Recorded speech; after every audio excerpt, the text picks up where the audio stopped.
Like many countries, the UK is facing a series of challenges to protect public safety in light of new risks from increasing episodes of extreme weather, natural disasters, food and energy insecurity and terrorism. These are global challenges which seriously impact world geopolitics, threatening security. It changes not only the frequency of things we know about, like flooding, like coastal sea level rise and perhaps heat waves, but it introduces the prospect of very much greater, nastier impacts that may originate outside the United Kingdom, maybe the result of population movement elsewhere in the world. And we're increasingly vulnerable because we're less tolerant of extreme weather events, and they cost money and lives. Outside the UK, I think that the greatest threat is somewhere around food production, where climate change will change where in the world food can be grown.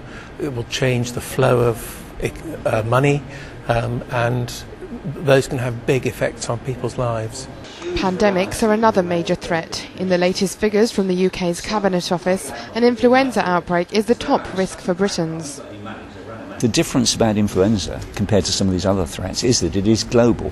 You know, we're all on this little globe together, so we expect influenza to break out in the Far East, but we know obviously people are travelling from the Far East to London every day, so wherever it starts, it'll be here within half a day.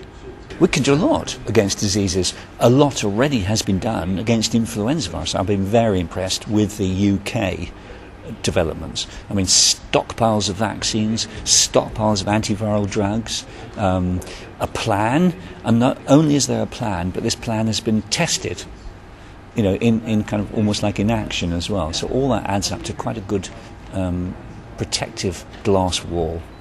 National resilience will require a global perspective.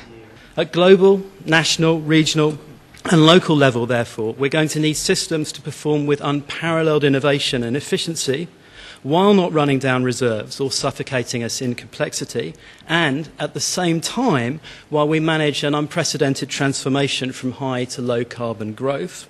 It's a huge ask.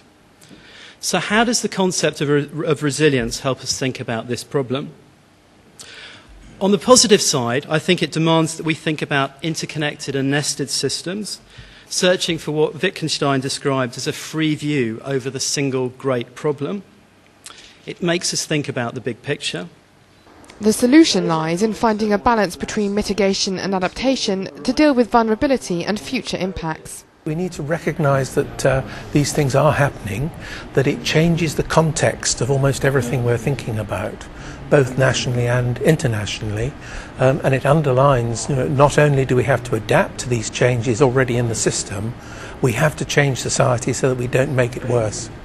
The UK is in a strong position to demonstrate leadership and show the way so that every country can make the necessary changes to deal with the future challenges.